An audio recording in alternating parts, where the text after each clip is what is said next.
안녕하세요. 오늘도 사연살롱을 찾아주셔서 감사합니다. 40대 중학교 다니는 아들 하나 키우는 워킹맘입니다.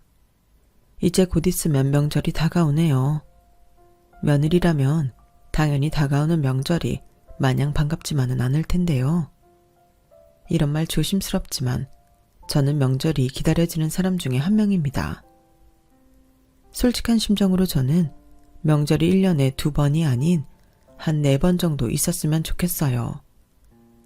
제가 이런 말을 하면 제 사연을 듣고 계신 다른 며느님들이 무슨 저런 게 다 있나 하실 거 다 같는데 저는 정말 1년 중 명절이 너무 좋아요.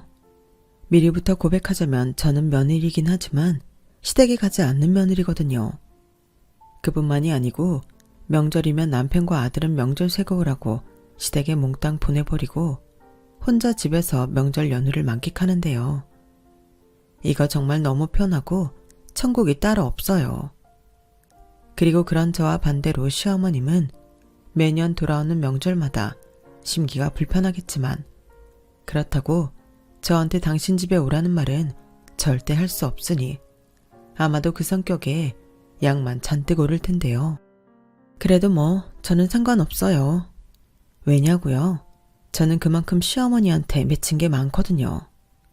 단언컨대 아무리 시어머니라는 자리가 사람을 이상하게 만드는 요상한 자리는 맞을 수 있지만 저희 시어머니는 그냥 이상하신 분이세요. 어른들한테 이런 말하면 예의 없다는 거 저도 너무 잘 알지만 사실은 사실이니 어쩔 수 없죠.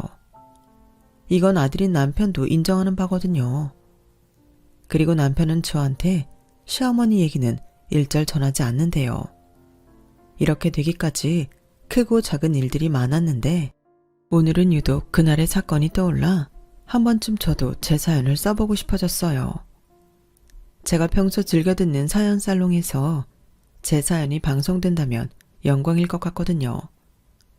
제 이야기를 시작해 보겠습니다.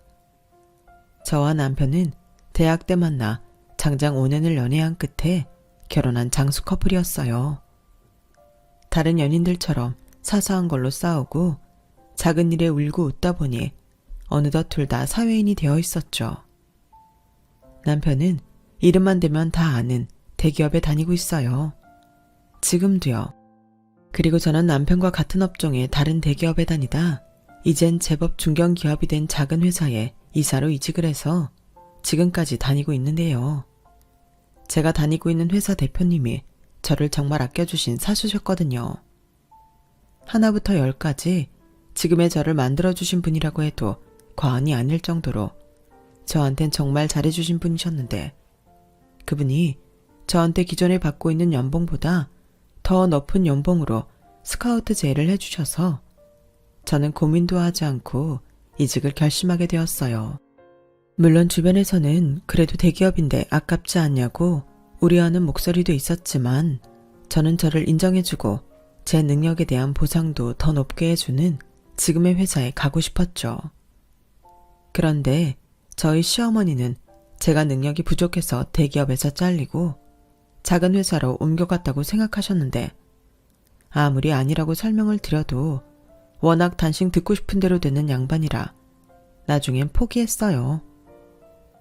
저희 시어머니는 곧 죽어도 제가 당신 아들보다 못해야 당신 속이 편하신 분이셨거든요. 그리고 저와 남편이 사이좋은 모습을 보기만 하면 그렇게 샘을 내셨는데요. 저희 시부모님은 이혼은 하지 않으셨지만 10년 넘게 별거 중이셨어요. 사실상 부부관계라고는 볼 수 없었죠. 시아버님은 제가 결혼하기 훨씬 전에 시어머니한테 질려서 이혼을 원하셨지만 시어머님이 아들 둘 때문이라도 절대 이혼을 못한다고 버티셨고 평생 직업도 없는 분이라 매달 생활비를 보내줄 것과 시아버님이 몸만 나간다는 조건으로 별것까지는 용인하셨다고 들었는데요. 그래서 그런지 TV에서 잘 사는 부부가 나오면 그렇게 가자미 눈을 하시곤 하셨어요. 아, TV 나온다고 욕본다. 저거 다 쇼하는 거지. 어떻게 부부가 마냥 사이가 좋을 수가 있어? 같이 살다 보면 꼴도 보기 싫은 게 부부인데. 에이, 왜요? 저는 보기만 좋은데 요즘은 사이 좋은 부부도 많잖아요. 저도 그이랑 저렇게 늙어가고 싶어요. 얘가 이렇게 순진해요. 다 쇼라니까. 카메라 있을 때만 저렇게 손잡고 있다가 카메라 없어지면 쌩 하고 등 돌리고 있을 거다. 너도 10년만 더 살아봐. 내 말이 무슨 뜻인 줄 알 거야. 엄마, 그게 지금 무슨 말이야. 엄마는 아들이랑 며느리가 사이 안 좋았으면 좋겠어. 세상에 어떤 시어머니가 며느리한테 그런 말 하냐? 괜히 자기가 부러우니까. 내가 뭘, 원래 부부 사이가 그런 거라고. 가족끼리 뭐하러 손을 잡니? 에이, 기분만 잡쳤다. TV 꺼라. 이렇듯 시어머니는 당신이 세상 누가 누구랑 잘 지내는 꼴을 보지 못하셨어요. 설령 그게 아들 며느리라도 싫어하셨죠. 니들 괜히 내 앞에서 다정한 척 하지 말고 하고 싶으면 참았다가 니들 집에 가서 해. 우리가 뭘 했다고 그래. 그냥 소정이가 어깨 아프다고 해서 좀 주물러준 게 다구만. 이젠 그것도 보기 싫은 거야. 왜? 엄마는 주물러줄 남자가 없어서 그래? 내가 좀 주물러줘? 됐어. 징그럽게 무슨. 아니, 니들 괜히 내 앞에서 신경 쓰이게 하지 말고 그냥 가. 이렇듯 저희 시어머니는 제가 갓 시집 왔을 때부터 이상하게 다른 시어머니와는 달랐어요. 오히려 제가 걱정했던 시집살이 같은 건 없었는데 시어머니는 결혼 초부터 그렇게 저한테 좋은 일이 있는 꼴을 보고 싶어 하지 않으셨죠. 너는 또 가방을 산 거니? 못 보던 거다. 그것도 명품이니? 아, 이거 명품은 아닌데요. 이번에 상여금 나온 게 있어서 백화점에서 하나 샀어요. 딱 이만한 백이 필요해서요. 저렇게 돈 무서운 줄 몰라서야 네가 필요해서 샀겠니? 사고 싶으니까 필요하다고 생각했겠지. 전에 본 가방도 새거드만. 엄마, 이제 그만하자. 소정이가 벌어서 산 건데 왜 그걸 가지고 엄마가 뭐라고 해. 나도 안 하는 걸. 소정이 능력이면 그런 가방이 아니라 샤넬이나 에르메스 같은 명품을 사야지. 아주 애처가 나셨네. 아무리 능력이 좋아도 대기업 다니는 너보다 낫겠니? 아무튼 소정이 너 씀씀이 줄여라. 아무리 네가 번다고 하지만 요즘 돈 안 버는 여자가 어딨니? 자고로 시집 온 여자면 한 푼이라도 더 벌어서 살림 넓힐 생각을 해야지. 내 말 무슨 뜻인지 알지? 아, 근데 어머니, 저도 다 생각이 있어요. 그리고 제가 나가서 힘들게 버는데 이 정도 소비도 못해요. 이 말처럼 이건 몇백씩 하는 명품도 아닌데. 뭐야? 너는 네 신랑이 편들어주니까 시애미가 웃음냐? 그냥 네 하고 지나가면 될 일을? 근데는 무슨 근데야? 됐다.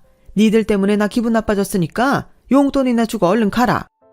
시어머니는 그렇게 저한테 사사건건 시비를 거시면서도 따박따박 용돈을 요구하셨어요.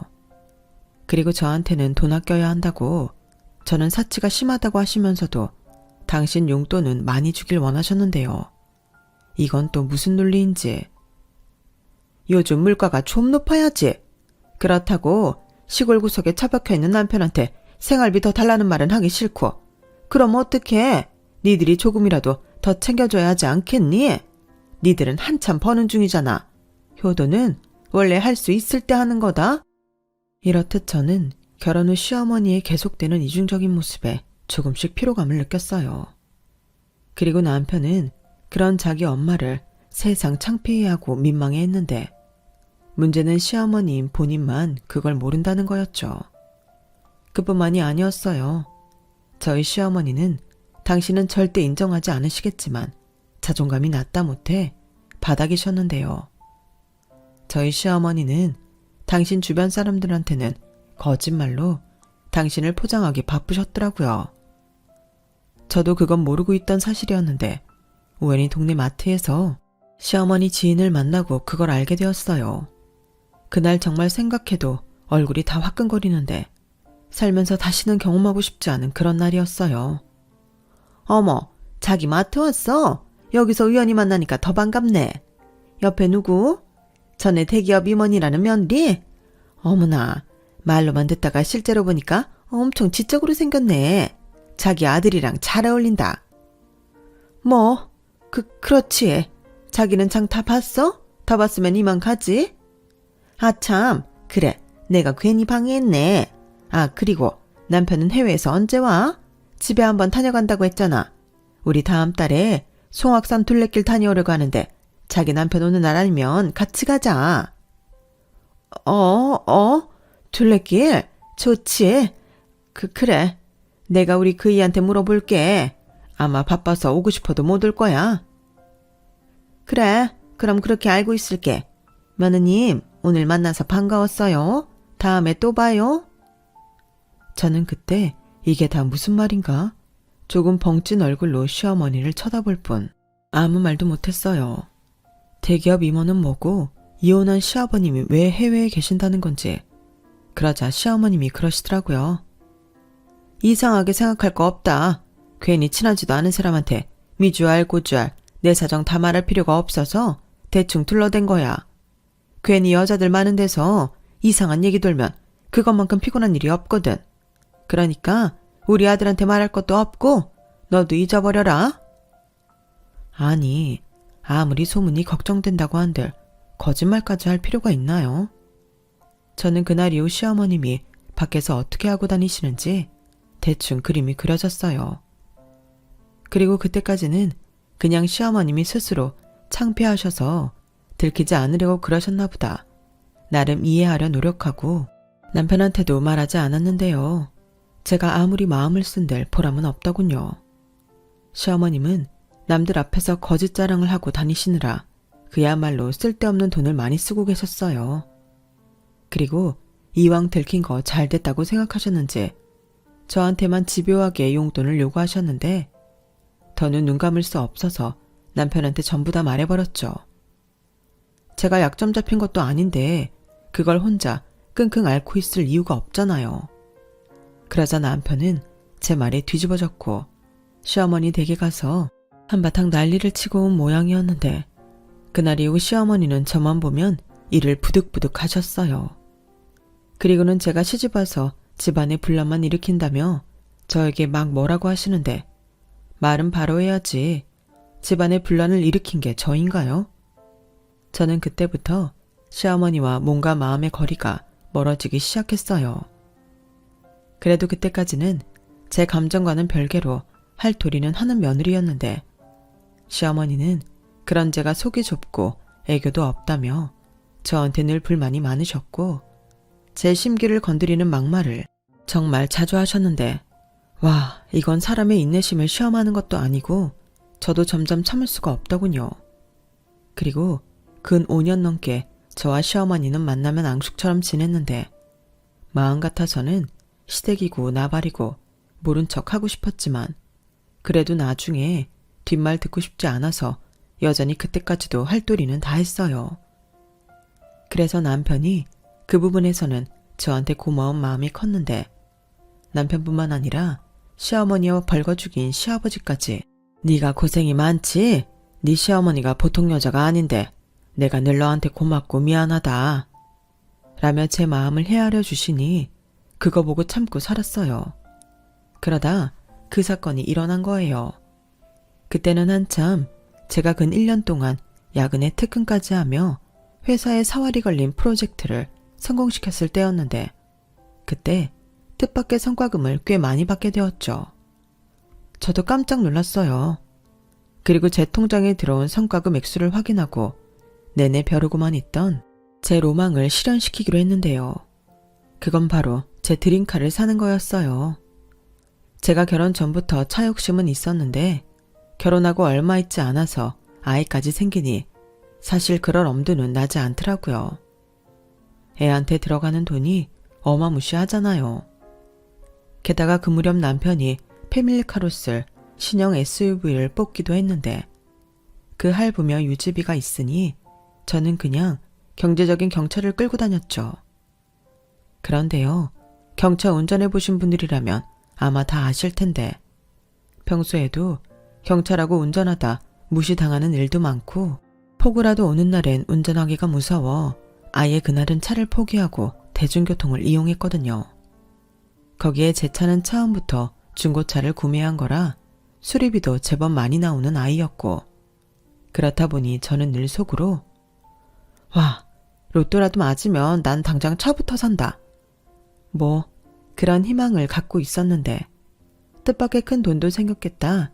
할부 좀 끼더라도 제가 바라던 그 차를 사자고 결심했죠. 솔직히 경차 운전하면서 조금 과장해 목숨의 위협도 많이 느꼈거든요. 그렇게 사게 된 차가 포르쉐 파나메라였어요. 차값이 장난 아니었죠. 그래도 이때 아니면 절대 살 수 없을 것 같아서 저는 사기로 했어요.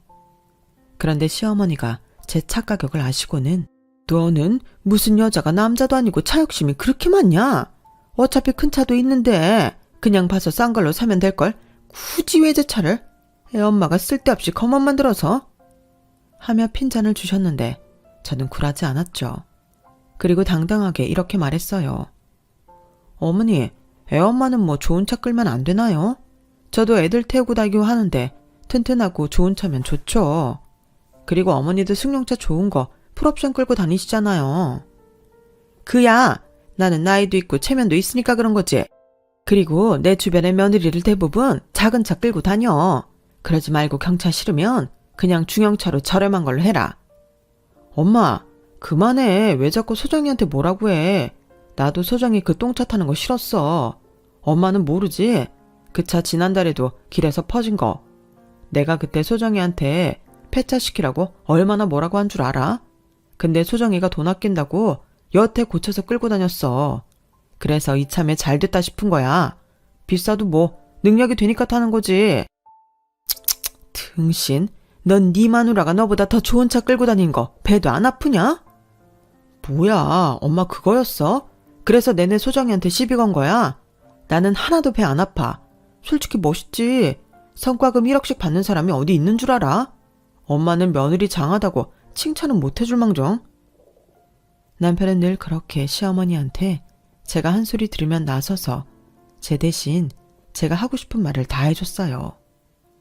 하지만 시어머니는 당신 아들이 뭐라고 해도 그저 제가 당신 아들보다 좋은 외제차를 탄다는 게 내심 못마땅하셨는데요. 저는 굴하지 않고 신차 계약을 해버렸어요. 그러자 시어머니는 기어코 일을 찾냐며 비아냥거리더니 이내 하루가 멀다 하고 차는 언제 나오냐고 하루에 몇 번이나 물어오셨는데요. 처음엔 고사라도 지내주시려고 그러시나 했지만 하루 이틀이어야지. 솔직히 바쁜 와중이라 귀찮고 피곤했어요. 그래서 나중엔 그냥 아직 안 나왔다고 퉁명스럽게 대답하거나 답을 드리고 말았는데요. 그러다 꿈에 그리던 제 차가 저희 집 근처에 탁송되었어요. 얼마나 좋았는지 남편이랑 아이랑 차 앞에서 사진 찍고 막걸리 서서 뿌리고 차 앞에서 절까지 하며 기쁜 마음을 주체하지 못했어요. 그리고 그때 찍은 사진을 제 메신저 프로필 사진으로 설정했는데요. 그 사진을 보셨는지 저희 시어머니가 득달같이 전화를 하셨더군요. 너 차 나왔니? 아니 차가 나왔으면 나왔다고 나한테 말을 해야지. 그게요. 요즘 제가 다시 바빠지기도 했고 정우 챙기느라 정신이 없어서요. 그리고 차도 어제 왔어요. 그래? 뭐 그렇다면 내가 이해해야지. 그나저나 너 그 차 끌고 내 집엔 언제 올 거니? 네? 어머니 집에요? 글쎄요. 아까 말씀드렸듯이 제가 요즘 다시 바빠져서요. 시간 내기가 쉽지 않아서요. 어머머, 누가 들으면 내 집이 어디 멀리 있는 줄 알겠네. 꼴랑 1시간 반이면 오는 거리를 무슨 시간을 내서 오니? 그러지 말고 오늘 일요일이니까 이따 저녁에 넘어와라. 오늘이요? 어머니, 그래도 그건 좀. 저도 그이도 내일 일찍 출근해야 해서 어려울 것 같아요. 제가 봐서 시간 만들어 볼게요. 아니, 너는 뭐 먹는 시간 자는 시간도 없이 일만 해. 그냥 오라면 올 것이지 싸가지 없게. 시어머니는 그렇게 계속 막무가내로 화까지 내시면서 당신 집에 제 차를 끌고 오라고 고집을 부리셨어요. 누가 보면 당신이 제 차 사줬는데 제가 감히 감사 인사도 하지 않은 사람처럼 저를 몰아가시더라고요. 그래서 저도 피곤해서 그렇게는 못하겠다고 고집을 부리니 시어머니는 노발대발하며 급기야 당신이 저희 집으로 오겠다며 전화를 끊으셨는데요. 저는 솔직히 설마 했어요. 그런데 전화 끊은 지 2시간이 채 되지 않았을 때 진짜로 시어머니가 저희 집 현관문을 두드리시더군요. 저는 귀신이라도 본 것처럼 깜짝 놀랐어요. 인터폰 화면에 보이는 시어머니는 성난 코뿔소처럼 씩씩거리고 계셨거든요. 그리고 그때는 시어머니가 무섭기까지 했는데요. 그렇다고 다른 사람도 아닌 시어머니신데 현관문을 안 열어드릴 수는 없겠더라고요. 그래서 현관문을 열었는데 제가 문을 열자마자 시어머니는 다짜고짜 저한테 삿대질을 하시며 야! 네가 그렇게 잘났어? 소리치시는데 그때는 진심 당황스러웠죠. 하필이면 그때가 남편이 아들아이를 데리고 목욕탕을 나갔을 때라 집에는 저 혼자 있었거든요. 물론 시어머니가 저를 어떻게 하진 않았겠지만 그래도 그때는 화난 시어머니와 단 둘이라는 게 너무 공포스러웠는데 그때 시어머니가 이런 말씀을 하시더군요. 그때 그 말을 듣고 알아차려야 했는데 아쉽게도 저는 그게 무슨 의도인지 파악하지 못했어요. 너는 애가 말이야. 성과급 나왔다고 얌체처럼 홀랑 지차부터 바꾸는 게 예의가 있다고 생각하니? 그런데 그래 놓고도 뻔뻔하게 바빠서 시댁을 못 와? 어머니, 진정하세요. 그리고 제가 제 성과급으로 제 차 바꾸는 게 예의가 없는 건가요? 아니, 내 말은 네가 만약에 예의 있는 며느리였다면 나한테 먼저 성과급이 꽤 나왔는데 어머니 뭐 필요한 거 없으시냐고 물어봤어야 한다는 거야. 못하면 네 차 바꾸기 전에 나한테 먼저 어머니도 다른 좋은 차로 바꿔드릴까요? 했으면 얼마나 예쁘냐고. 네? 그게 무슨... 왜? 빚만이라도 그런 말은 죽어도 안 나오지. 대기업 다니는 지 남편보다 더 좋은 차로 뽑으면서 넌 양심이라는 것도 없어? 어머니, 설마 그것 때문에 지금까지 저한테 화내신 거세요? 근데요, 어머니 차는 이미 좋은 차고 그 이 차도 아직은 멀쩡해요. 그리고 제가 고생해서 받은 성과급인데 그걸 어머니한테 써야 한다는 건 저로서는 이해가 가지 않는 부분인데요. 누가 나한테 쓰래? 그냥 말이라도 그렇게 먼저 물어보는 게 예의라는 거지. 너는 싸가지도 없는 애가 그렇게 눈치도 없냐? 세상에 그런 센스도 없는데 회사 생활은 어떻게 하니? 어머니, 제가 어지간해서는 참겠는데요. 어머니 정말 말씀이 지나치세요. 저도 사람이에요. 저는 뭐 어머니가 그렇게 말씀하시면 상처도 안 받는 줄 아세요? 그리고요, 이런 말까지는 안 드리고 싶은데 제가 야근에 특근하면서 고생할 때 어머님 저한테 뭐라고 하셨어요? 코딱지만한 회사 일하면서 애랑 그이한테 소홀히 한다고 엄청 뭐라고 하셨죠? 근데 제가 그렇게 서럽게 일해서 받은 성과급도 어머니한테 써야 한다는 말씀이세요? 뭐야? 누가 들으면 내가 아주 못돼 처먹은 시임인 줄 알겠네. 나는 그저 네가 예의가 없다는 말을 하고 있는 거잖아. 누가 진짜로 나한테 그 돈을 쓰라고 하든? 쓰라는 소리시잖아요. 저만 비싼 차로 바꿔서 화나신 거 맞잖아요. 근데요, 저는 그러고 싶지 않아요. 저는 뭐 속도 없나요? 지금까지 싫은 소리는 다 들었는데 성과급도 쪼르르 어머니한테 갖다 바치게? 저는 그렇게는 못해요. 어머, 저게 뚫린 입이라고? 네가 그래서 여태 나한테 구박을 당하고 사는 거야. 너는 어째 고분고분한 맛이 없니? 우리 아들은 그런 네가 뭐가 좋다고? 어머님이 그러시는데 제가 어떻게 고분고분해요? 지금도 보세요. 제가 피곤해서 힘들다고 했다고 득달같이 달려오셨잖아요. 저는 여기서 어머님이 더 하시면 명절이고 생신이고 앞으로는 시댁에 가지 않을 거예요. 뭐야? 너 말 다 했어? 네. 그러니까 겨우 참고 있는 사람 건드리지 마시고 이만 가세요. 갈 거야. 네가 가지 말라고 해도 갈 거라고. 네 참, 살다 이런 취급은 처음이네. 나 때는 시어머니 무서워서 그림자도 못 밟았어. 근데 이건 시애미한테 지가 먼저 가라는 소리나 하고 내 팔자야. 나 갈 때 가더라도 화장실 갔다 갈 거야. 이젠 화장실 가는 것도 네 눈치 봐야 하냐? 시어머님은 그렇게 말씀하시고는 거실 화장실이 아닌 안방으로 가셨어요. 그래서 제가 화장실 여기라고 했더니 거긴 더러워서 안 간다며 안방으로 가시는데 가지가지 하신다고 생각했네요. 그렇게 안방 화장실을 다녀온 시어머니는 찬바람 쌩쌩 날리며 저희 집을 나가셨는데요.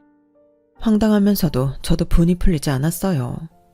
그렇잖아요. 세차 와서 기분 좋게 쉬고 있는데 마른 하늘의 날벼락처럼 이런 일을 당했으니 그 분이 쉽게 풀리지 않죠. 그래서 그러면 안 되는 줄 알면서도 남편한테 화풀이를 했어요. 그러자 남편은 미안하다며 자기가 어머니한테 앞으로는 연락 없이 저희 집에 오시지 말라고 단단히 일러둔다며 저한테 시어머니 대신 사과를 했는데요. 이미 제 마음은 상한 뒤라 그 말에도 제 기분은 나아지지 않았어요. 오히려 그 여파로 남편한테 당분간은 시어머니를 뵈러 가지 않겠다고 했는데 그러다 제가 코로나19 진단을 받게 되었죠. 그때는 전 세계가 이미 코로나19로 떠들썩했을 때라 안방에 홀로 격리되어 힘든 시간을 보냈는데요. 목도 아프고 기침도 심한 가운데 무엇보다 고열이 계속되니 정말 아무것도 할 수가 없었어요. 그저 약 먹고 기절해 자고 입맛도 없었는데 남편한테 제 소식을 들으신 건지 반갑지 않은데 시어머니가 전화를 하셨어요. 나다. 너 코로나라며?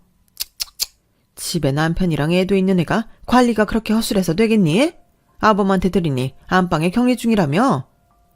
네. 근데요 제가 지금 너무 힘들어서요. 통화는 나중에 하면 안 될까요? 제가 목이 너무 아파서요. 너는 어째 아프다면서도 끝까지 그렇게 싸가지가 없니? 시애미한테 뭐? 전화를 끊으라고? 나 참 알았다. 그럼 다른 식구들 옮기지 않게 너는 안방에서 꼼짝도 하지 말고 있어. 내 말 알겠냐? 저는 일부러 시어머니 말에 대답하지 않았어요. 그리고 그냥 전화를 끊어버렸죠. 아무리 팔이 안으로 굽는다고 해도 그게 아파 죽겠는 며느리한테 할 소리는 아니잖아요. 그래서 짜증난 김에 한숨 자려고 약도 먹었겠다 자리에 누웠는데요. 그렇게 한숨 자고 일어나 보니 남편한테서 메시지가 와 있더군요. 그때 당시는 남편이나 아이한테 전염이라도 될까봐 같은 집에 있어도 소통은 핸드폰을 이용했는데 남편이 보낸 메시지를 읽으니 좀 의아했어요. 자기야, 자기 차 지하 주차장에 안 세웠어? 자기 차가 지하에는 도통 안 보여서 그래도 너무 오래 세워두기만 하면 안 될 텐데. 저는 남편의 메시지에 기억을 더듬었어요. 사실 그간 약 기운에 취해서 뭔가 생각하려고 해도 잘 되지 않았었거든요. 하지만 원래 사람은 쉽게 변하지 않으니까 제가 제 차를 다른 곳에 세웠을 리가 없다고 생각했고 저는 곧장 남편한테 아니 지하에 세우고 들어왔어. 식탁에 내 차키 있으니까 들고 내려가 봐. 내가 원래 세우는 데가 아닌 다른 쪽에 세웠나 보다. 라고 답을 보냈는데 한참 뒤 남편이 전화를 했어요. 그리고 제 차가 어디에도 없다고 하더군요. 그때는 코로나고 뭐고 정신이 바짝 들었어요. 내가 지하랑 지상이랑 다 돌아다니면서 다 찾아봤어. 근데 진짜 없다니까. 뭐? 없다고? 그게 말이 돼? 내가 내내 집에 있는데 내 차가 없다니. 자기 정말 다 찾아본 거 맞아? 그렇다니까. 자기 설마 차 우리 아파트 말고 다른 데 세워놓은 거 아니야? 병원이라든지. 아니야. 그때 차에서 검사하고 바로 차 끌고 들어왔어. 약은 자기가 대신 처방받아서 가지고 왔잖아. 설마 도난당한 거 아니야? 자기야, 나 차 도난당했나 봐. 어떡해. 진정해. 내가 좀 더 찾아볼게. 그리고 계속 없으면 그때는 경찰에 신고할 테니까 나한테 맡겨. 남편은 그렇게 안방에서 나갈 수 없는 저를 애써 안심시켰어요. 그리고 그날 저녁 아무리 찾아도 제 차가 없다며 관리실에 가서 CCTV 좀 보여달라고 요청했다고 했는데요. 관리소장님이 입주민이라도 아무나 CCTV를 보여줄 수 없다며 경찰을 대동하라고 했다는군요. 그래서 다음날 남편은 월차까지 쓰고 경찰에 도난 신고를 했는데요. 그렇게 경찰을 대동해 아파트 CCTV를 확인하는데 그야말로 충격적인 장면이 거기에 찍혀 있더랍니다. 글쎄, 지하 주차장에 잘 세워진 차를 다른 사람도 아닌 시어머님이 끌고 가는 장면이 고스란히 지하 주차장 CCTV에 찍혀 있는 거예요. 남편은 그 화면을 보고도 믿을 수 없다며 몇 번이고 돌려봤다고 했는데 아무리 부정하고 싶어도 제 차를 가지고 간 사람은 시어머니셨어요. 그리고 경찰로부터 더 놀라운 사실을 듣게 됐는데 세상에나 저희 시어머니가 제 차를 끌고 나가서 사고를 낸 거 있죠. 시어머니 딴에는 자기 손에서 해결하려고 보험도 부르지 않은 모양이었는데 하필이면 공사 현장에 차를 갖다 막는 바람에 공사 자재들이 제 차 본넷을 덮쳐 제 차가 반파 지경까지 되었고 일단은 급한 대로 정비소에 맡겼다고 하시는데 거기에 더 황당한 건 사고가 난 지역이 부산이었다는 거였어요. 알고 보니 제 차를 가지고 당신 남자친구를 태워서 바다를 보러 갔다가 사고가 난 거더라고요. 시어머니와 시어머니 남자친구는 다행히 크게 다치진 않았던 것 같은데 당직 공사 중이던 공사 직원의 신고로 경찰 조사를 받았다고 하더군요. 그래서 시어머니는 병원에 가기 전 간단하게 경찰 조사를 받게 되었고 차량 조회로 본인 차가 아니라는 것이 나와 며느리 차 빌려 탄 거라며 진술을 했다는데 마침 저희 남편이 차량 도난 신고를 하니 딱 걸린 거죠. 그리고 그제야 보험사를 불러 일 처리를 부랴부랴 하는데 제 차 상태는 최악 중에 최악이었어요. 글쎄 차를 어떻게 갖다 박았는지 건질 게 하나도 없다며 폐차를 시켜야 할 수준이라고 하는데 진짜 열받더라고요. 거기에 보험 담당 직원이 제가 격리 중이라 사고 정황을 조사하기 위해 사고를 낸 저희 시어머니를 부산까지 가서 만나고 왔는데 글쎄 시어머니가 뭐라고 하신 줄 아세요? 나는 절대 일부러 그런 게 아니에요. 며느리가 코로나에 걸려서 방에서 나오질 못하고 있으니까 아들이랑 손주가 너무 걱정돼서 밥이라도 해서 먹이려고 왔다가 주차되어 있는 며느리의 차를 보고 그만. 마침 차 키도 주머니에 있겠다. 한번 몰아보고 싶어서 운전했을 뿐이었어요. 그런데 왜 부산까지 오셔서 사고를 내셨어요? 그게 막상 타다 보니까 좀 더 타고 싶고 장거리도 좀 달려보고 싶어서 부산까지 가게 됐어요. 어차피 며느리는 코로나로 당분간 차는 못 끌고 다니니까 얌전히 타고 잘 갖다 놓으려고 했다고요. 아니, 그러실 생각이셨으면 차주분한테 말씀을 하셨어야죠. 정말 일부러 그러신 건 아니세요. 그리고 경찰에서는 음주도 의심하고 있는 것 같던데. 아니에요. 설마 제가 음주운전을 했으려고요. 술은 옆에 있는 사람만 마셨어요. 저는 아니라니까요. 그냥 제가 순간 발을 착각해서 그런 거예요. 아무래도 제 차가 아니니까 익숙하지 않으니까요. 저는 보험사 직원의 말을 듣고 너무 화가 났어요. 거기에 어떻게 제 차 키가 시어머니 주머니에 있을까요? 우선 그것부터가 말이 안 되는 거고 순간 제 머릿속은 안방 화장실을 쓰겠다며 들어가신 시어머니가 떠올랐죠. 높은 확률로 저는 시어머니가 그때 안방에 들어가셔서 화장대 서랍에 넣어둔 제 스페어 키를 훔쳐가셨다고 밖에는 추리를 할 수 없었어요. 그럼 이건 제가 코로나19로 집 밖을 나올 수 없는 틈을 이용해 제 차를 마음껏 이용하시라는 수작이 맞잖아요. 저는 음주까지 의심되는 상황이라 너무 분해서 남편한테 제 생각을 모두 말했어요. 그리고 최종 격리 해제가 되고 곧장 남편을 대동해 시어머니께 따지러 부산의 모 병원으로 달려갔는데요. 부산으로 가는 내내 남편은 저를 제대로 쳐다보지도 못했어요. 솔직히 그때는 저도 눈에 뵈는 게 없어서 남편의 눈치를 보든 말든 신경 쓰이지 않았는데 그렇게 도착한 병원에서 시어머니의 병실을 찾아가니 시어머니는 이미 병실에 안 계시더군요. 다행히 도망간 건 아니었고 당신 남자친구랑 병원 휴게실에서 데이트를 하고 계셨는데 제가 모습을 보이자 깜짝 놀라서 당신 남자친구 등 뒤로 숨으시더라고요. 솔직히 저는 그것도 황당하기만 했어요.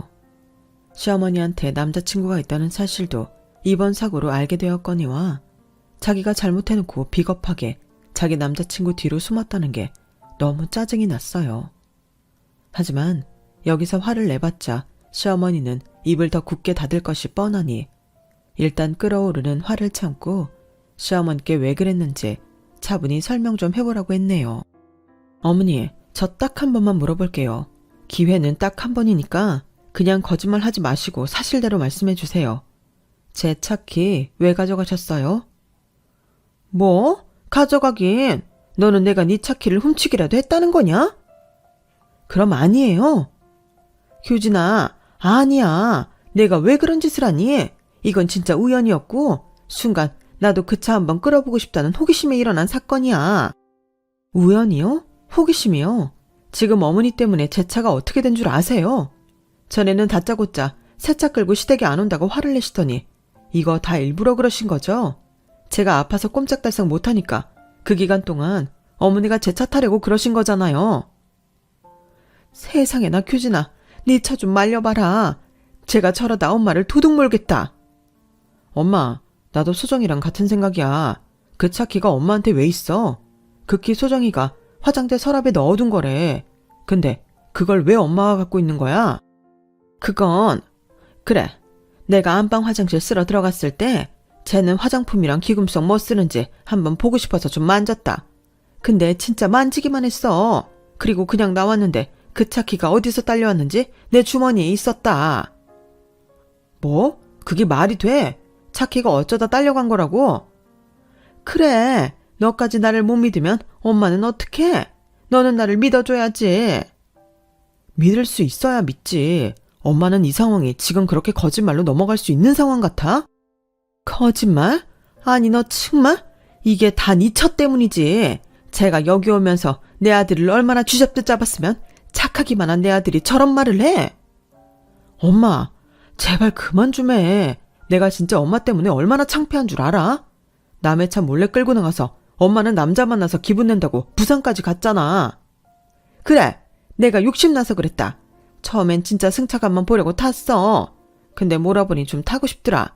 근데 남도 아니고 시애미가 차 좀 가지고 갔다고 이 난리를 치는 게 맞니? 나 환자복이 온 거 안 보여? 아무리 그 차가 새 차고 비싼 차라도 애미가 먼저 아니야? 저게 장가를 잘못 가더니 이제 뭐가 더 중요한 줄도 모르네. 이게 다 싸가지 없는 너 때문이야. 네? 이젠 또 저 때문이에요. 어머니 정말 뻔뻔하시네요. 어머니는 일말의 미안함 같은 것도 없으세요? 어떻게 사람이 이런 대형 사고를 쳐놓고 사과 한마디를 안 하세요? 그러면서 저한테는 싸가지 없다고요? 내가 사고 때문에 아직 몸이 온전하지 않다. 내가 네 차값 보상하면 되잖아. 그러니까 사람 속 그만 뒤집고 니들은 일단 올라가. 엄마가 그 차값을 보상한다고? 엄마가 그런 돈이 어딨어. 이게 엄마를 뭘로 보고? 나도 돈 있어. 그깟 돈 없을까봐. 오빠, 나 좀 침대로 데려가줘. 아까 하도 놀라서 사고 날 때 다쳤던 갈비뼈가 다시 욱신거리네. 그래. 이 여사, 아프지 마. 자네들도 이만 가봐. 엄마가 보상한다고 하잖아. 역시 우리 이 여사는 쿨해. 멋져. 저는 제 앞에서 유유히 병실로 사라지는 시어머니를 보고 저야말로 혈압이 올라 죽을 것 같았어요. 그래도 일단은 당신 입으로 보상하겠다고 하셨으니 믿음은 가지 않지만 집으로 올라왔어요. 하지만 저야말로 코로나19 후유증인지 중국의 후유증인지 알아눕게 되었는데요. 도무지 차를 어찌해볼 수가 없어서 눈물로 폐차를 시켜야 했어요. 말이 한 달이지 10일 정도밖에 타지 않은 제 드림카였는데 그렇게 폐차를 하니 시어머니고 뭐고 꼴도 보기 싫더군요. 그리고 보험사에서도 사고를 낸 운전자가 제가 아니라서 차에 대해 보상을 받기 어렵다고 했는데요. 어느 정도 보상을 받으려면 도난 신고를 하고 사고를 낸 시어머니를 고소해야 한다고 했어요. 그러니까 보상을 받고 싶으면 법으로 시어머니한테 소송을 내야 한다는 거죠. 정말 최악이었어요. 제가 아무리 시어머니가 밉고 싫다고 해도 어떻게 제가 시어머니를 고소할 수가 있겠냐고요. 그래서 든 생각은 딱 한 가지였어요. 시어머니 입으로 보상하신다고 했으니 시어머니한테 차값을 받는 거죠. 그리고 퇴원일을 기다려 집에 오셨다는 걸 알고 차 견적서를 가지고 시댁을 그야말로 쳐들어갔는데 시어머니는 제가 올 거라는 걸 알았는지 제가 들어가자마자 제 앞에 돈 봉투를 던지셨어요. 얘따, 돈에 환장한 거 그거 가지고 내 집에서 썩 꺼져. 저는 일단 시어머니가 던진 봉투를 집어들었어요. 그리고 그 자리에서 봉투 안의 금액을 확인했죠. 그러자 시어머니는 왜 여기서 보냐며 집에 가서 보라고 소리소리를 쳤지만 저는 꿋꿋하게 봉투를 열었어요. 그리고 봉투 안에서 10만 원짜리 수표 한 장을 꺼냈는데요. 그러면 그렇지 순순하게 저한테 돈을 내어줄 시어머니가 아니시죠. 그래서 저는 그 봉투를 다시 시어머니 앞에 던지면서 말했어요. 지금 장난하냐고요. 그 차가 얼마인지 뻔히 아시면서 이러고 싶냐고 소리를 질렀죠. 아우 시끄러워. 너네가 왜 그렇게 돈돈거리냐? 내가 그래서 너 싫어하는 거야. 내가 보상한다고 했지 얼마 준다고 했니? 내 능력은 딱 그 정도밖에는 못 해줘. 너 어차피 시집 올 때 나한테 뭐 해준 것도 없잖아. 그냥 이참에 네가 나한테 잘 보이려 차 한 대 뽑아줬다고 생각하자. 그럼 내 차 내가 해먹은 거니 따질 것도 없지? 무슨 논리가 그렇게 돼요? 저 시집 올 때 남들 하는 만큼 했어요. 만약에 제가 그것도 안 했으면 어머님이 가만히 계셨겠어요? 그리고 차를 뽑아줬다고 생각하라고요. 저는 애당초 어머니한테 차를 사드릴 생각 전혀 없었어요. 어머니는 지금 남의 차 해드신 거예요. 그래놓고 뻔뻔하게 10만 원 한 장으로 합의하자고 하시는 건데 이게 말이 돼요? 어머님이면 그 비싼 차를 그렇게 폐차시키고 이거 받고 넘어가실 수 있어요? 그래, 나는 그럴 수 있다. 내가 너 같은 줄 아니? 어차피 성과금 나와서 거의 거저 산 거면서 그냥 넘어갈 수도 있지. 네가 이럴 때 오히려 나한테 어머님이 크게 안 다치셔서 저는 그걸로 다행이다 싶어요. 이 일은 이제 신경 쓰지 마세요. 하면 내가 널 얼마나 예뻐하겠니? 너 일 좋아하잖아. 또 죽기 살기로 해. 내가 이번에는 너 야근한다고 뭐라고 안 할 테니까. 또 성과급 받아서 그 차 사면 되지? 뭐라고요? 어머니는 정말 안 되겠네요. 저 이렇게까지는 안 하려고 했는데 저도 어쩔 수 없어요. 저 어머님 절도죄로 신고 및 고소할 거예요. 제 차 동의 없이 훔쳐 타신 거 맞잖아요. 그리고 보상도 못 해준다고 버티시는 거고요. 뭐야? 지금 네가 날 범죄자로 만들겠다는 거야? 너 지금 시엠이 협박하냐? 아니요. 제가 뭐하러 돈도 안 나오는데 협박을 해요. 어머님이 이렇게 나오시면 저도 어쩔 수 없다는 거죠. 저만 억울할 수는 없잖아요. 나 참 세상 천지 시엠이 고소하겠다는 막대 먹은 며느리가 어딨니? 너 정말 이럴 거야? 네, 그럴 거예요. 어머니는 저한테 미안함도 전혀 없고 그렇다고 떳떳하게 보상할 생각도 없으시잖아요. 그럼 저도 제가 할 수 있는 걸 해야죠. 그리고 성과급 받는 게 뭐 쉬운 줄 아세요? 제가 뭘 그렇게 잘못했다고 어머니는 시종일관 저를 무시하는 건데요. 저도 이렇게 된 이상 어머님 아들이랑 이혼을 하더라도 저 할 수 있는 건 다 할 거예요. 저는 악에 받쳐서 시어머니한테 말했어요. 그러자 이번에는 제 말이 제법 무서웠는지 시어머니 두 눈이 불안하게 흔들리기 시작했는데요. 저는 그러거나 말거나 그 집을 나가려 했는데 갑자기 시어머님이 저를 붙잡으시더군요. 그리고는 저기 얘 아가 하며 입이 차마 떨어지지 않는지 말을 잇지도 못했는데요. 저는 그참에 그냥 시어머니 손을 뿌리치고 시댁 밖으로 나갔어요. 그리고 그때였죠. 시어머니는 이번엔 신발도 신지 못하고 맨발로 나와 제 치맛자락을 잡으시며 주저앉으셨는데요. 그리고는 울면서 이렇게 말씀하셨어요. 그래, 미안하다. 내가 진짜 미안해. 나라고 미안한 걸 모르겠니? 근데 무서웠어. 나도 그 차값을 알잖아. 나 솔직히 네가 성과급 나왔다고 해서 기대했다. 근데 네가 너만 홀랑 차바꾸고 나한테는 입 닦아서 괘씸했어. 그래서 차키 가지고 와서 너 집에 있을 때 몰래 잠깐씩 타려고 했는데 네가 코로나에 걸렸다고 하니까 2주는 내가 타도 된다고 생각했지. 예, 미안하다. 그러니 제발 신고는 하지 말아라. 나 솔직히 너 능력 있다고 생각했다. 내가 너 얼마나 부러워했는지 모르지? 넌 능력도 있고 남편한테 사랑도 받으면서 사는데 나 뭔가 너만 보면 그렇게 화가 났어. 너랑 내가 너무 비교가 되니까. 그리고 아까 성과급 또 받아서 차 사라고 한 건 비아냥거린 게 아니라 너는 능력이 있으니까 다음에도 또 성과급 받을 수 있다고 생각한 거지. 다른 뜻은 없었다. 그러니 아가 나 좀 살려다오. 이 나이에 범죄자가 될 수는 없지 않니? 죄송하지만 이제 늦었어요. 저는 제대로 제 차값을 보상받던 시어머니를 신고하던 할 거예요.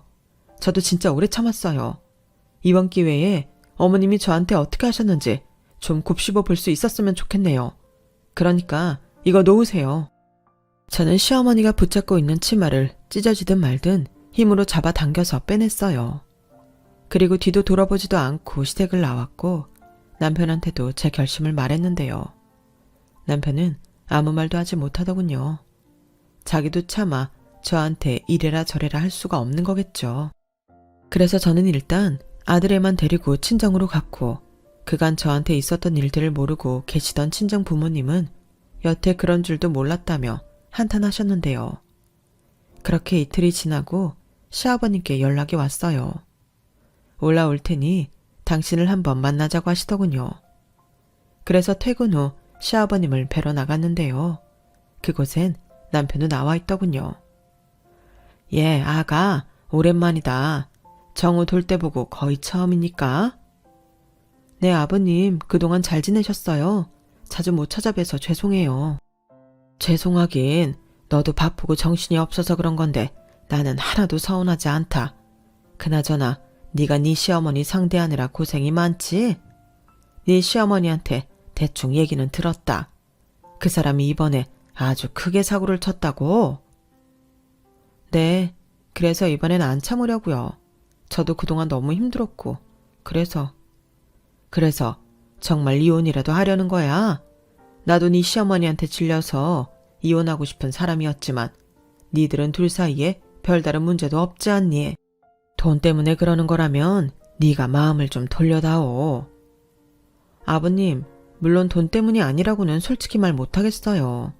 근데 단순히 돈 문제가 아니라 이건 그동안 골마있던 어머니와 제 사이의 문제였다고 생각해요.